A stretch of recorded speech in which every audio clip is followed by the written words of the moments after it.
Olá, como estão vocês, meus alunos?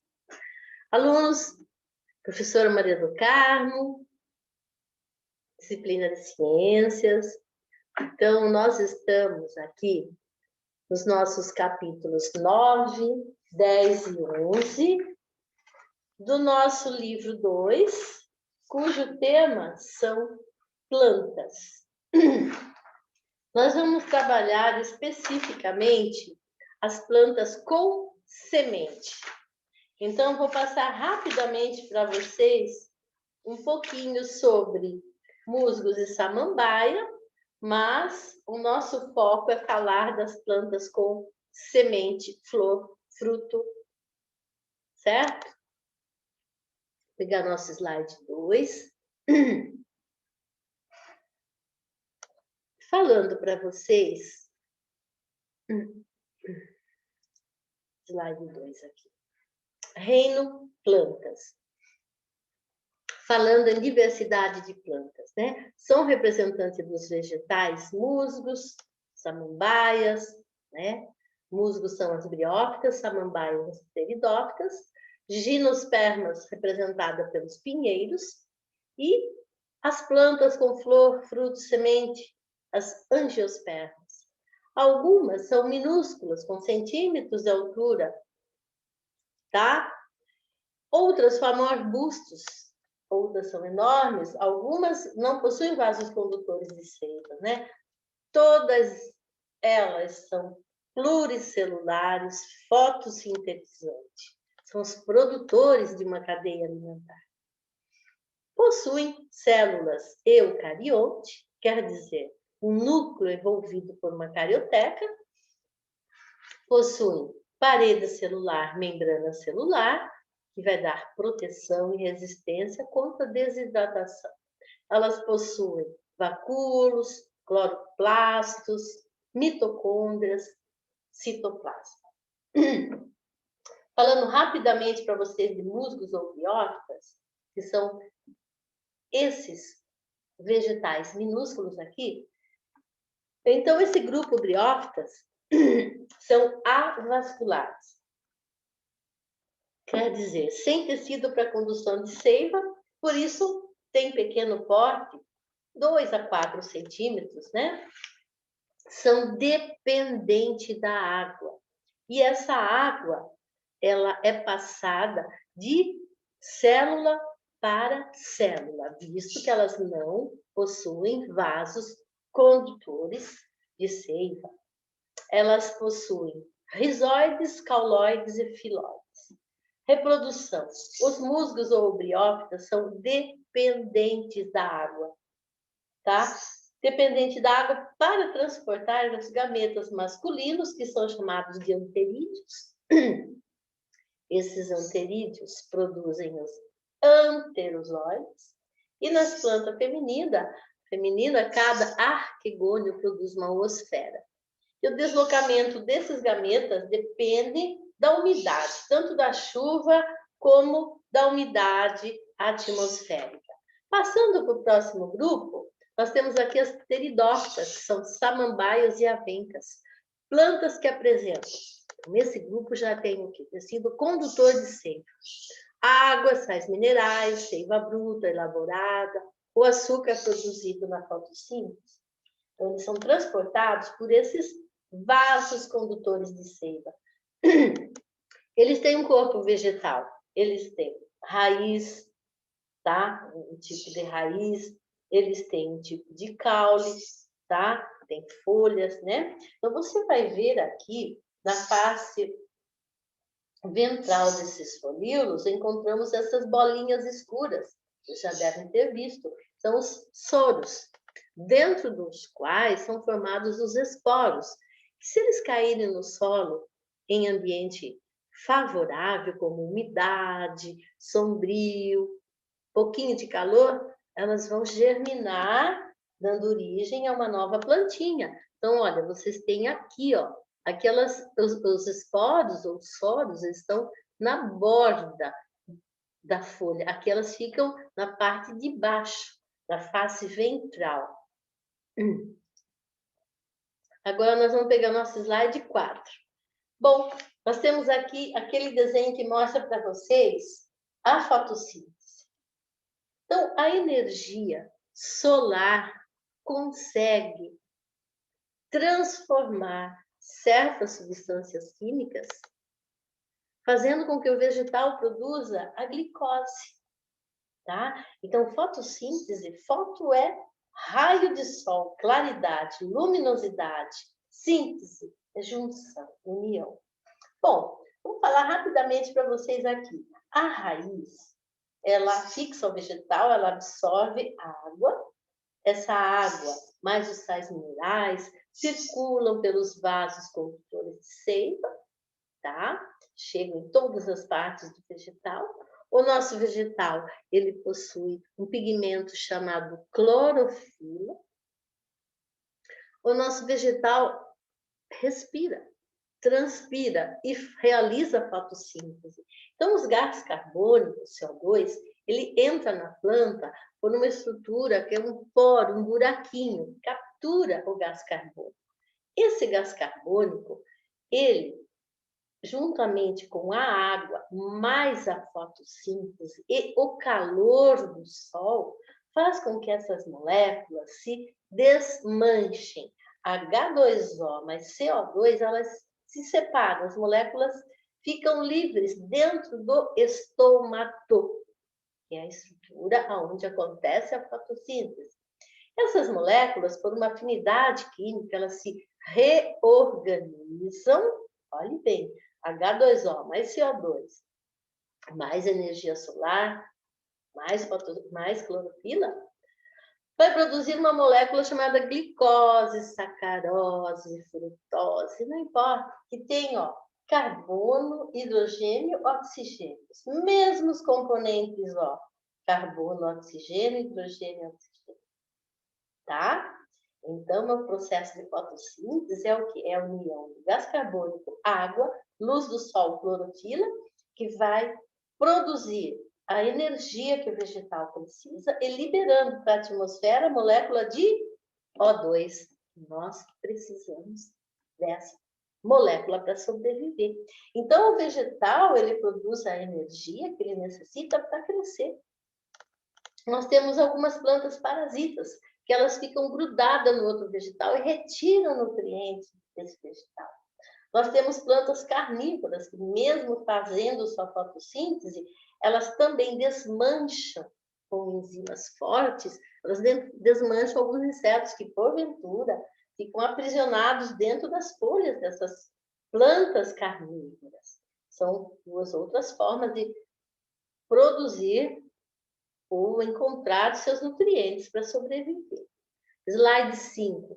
As principais partes de uma planta. Olha a raiz debaixo da terra. A raiz, ela sustenta, absorve água também, minerais.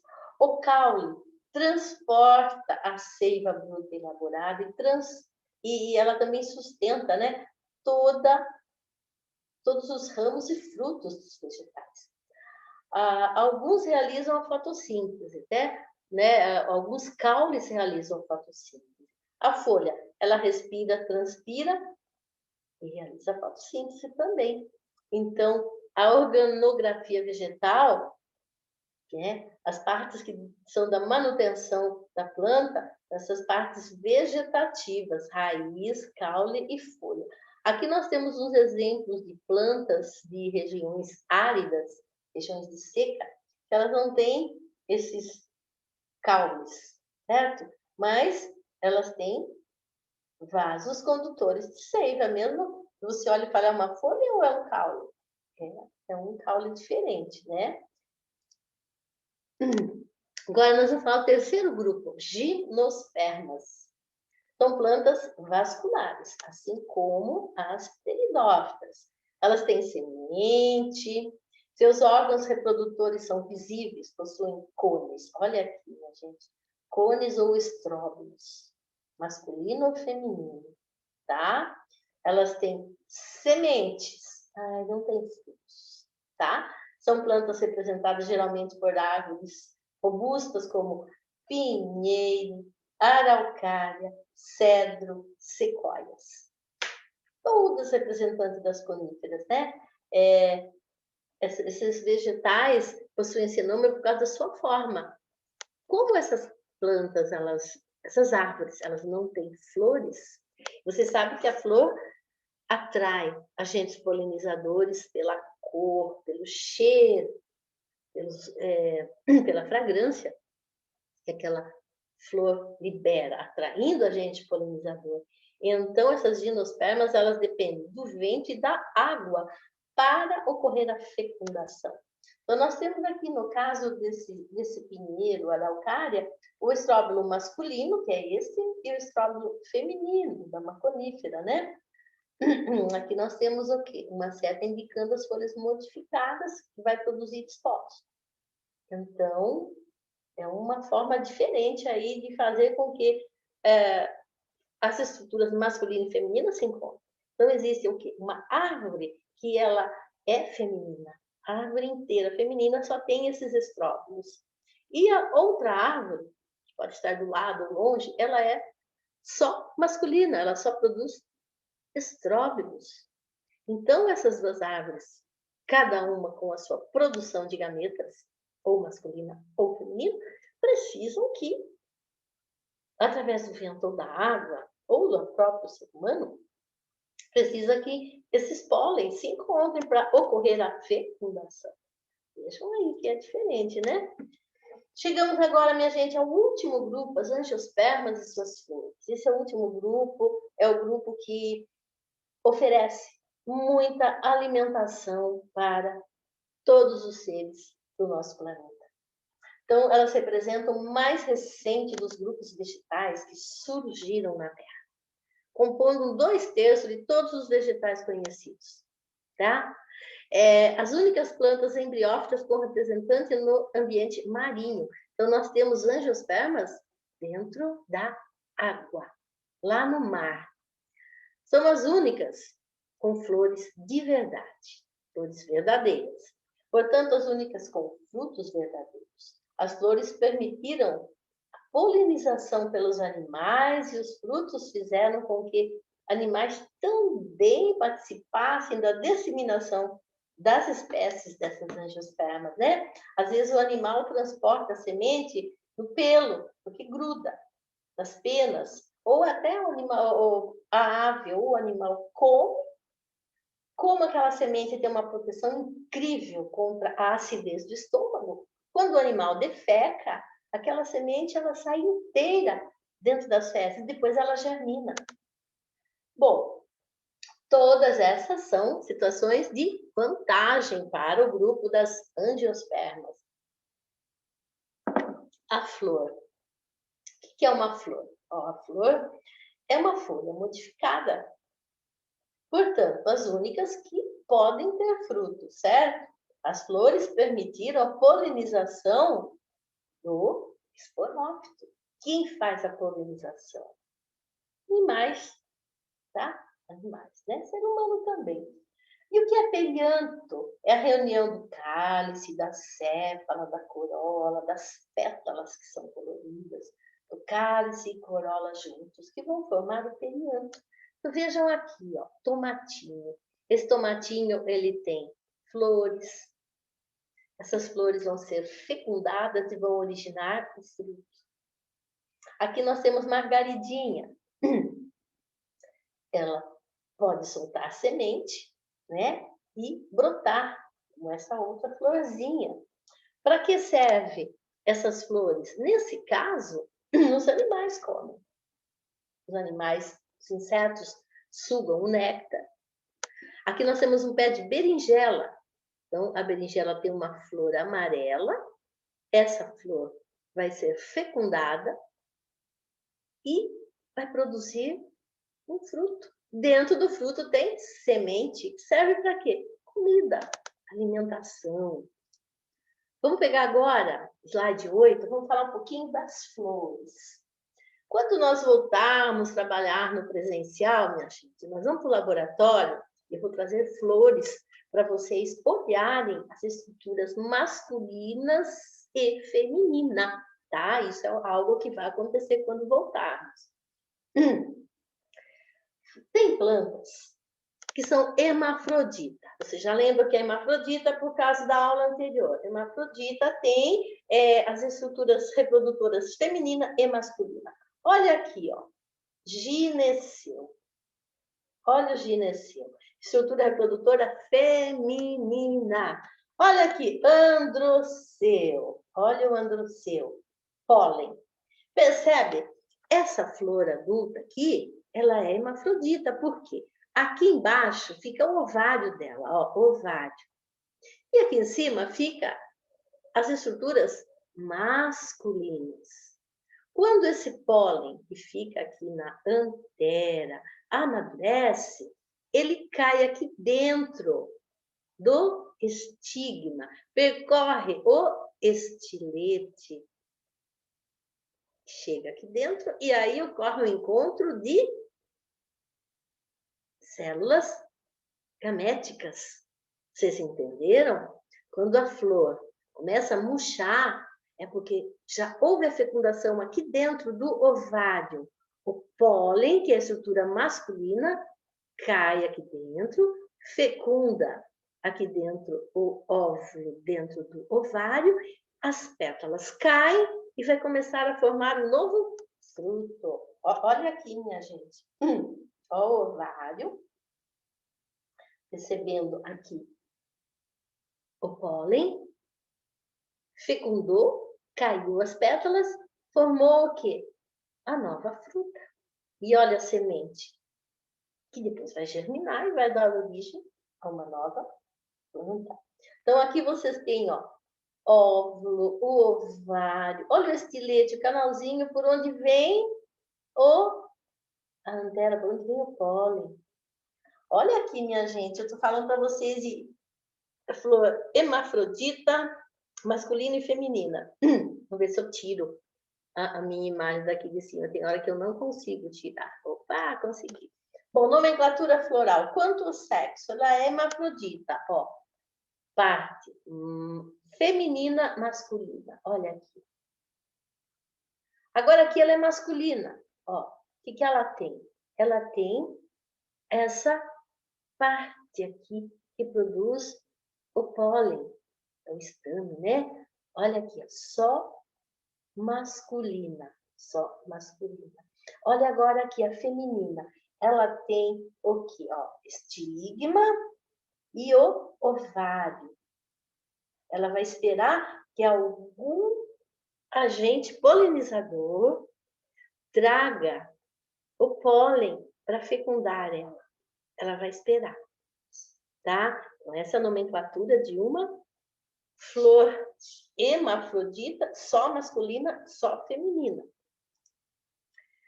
Minha gente, vamos falar do fruto agora. Falta falar do fruto, semente para vocês. Aqui eu tenho o desenho de uma pitaia. Essa fruta é deliciosa, é maravilhosa. É cara pra caramba, mas é deliciosa, né? Minha gente, o fruto resulta do desenvolvimento, amadurecimento do ovário da fruta, tá? Então, quando você está lá comendo uma fruta, você está comendo o quê? Um ovário amadurecido, tá? Que foi fecundado.